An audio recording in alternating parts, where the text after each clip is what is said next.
नांदेड जिल्ह्यातील नायगाव तालुक्यात पावसाने प्रचंड नुकसान केलंय। यामध्ये कोठाळा इथल्या शेतकरी अंकुश पांढरे यांच्या 2 एकरमधील काढणीला आलेल्या भुईमुगाचंही नुकसान झालंय।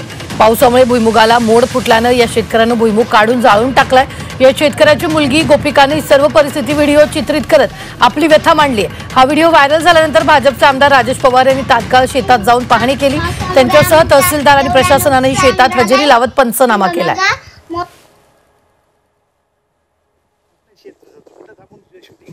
तर आपण पाहतोय यावेळी व्हिडिओ व्हायरल झाल्यानंतर लगेचच आमदारांना भेट दिलेली आहे।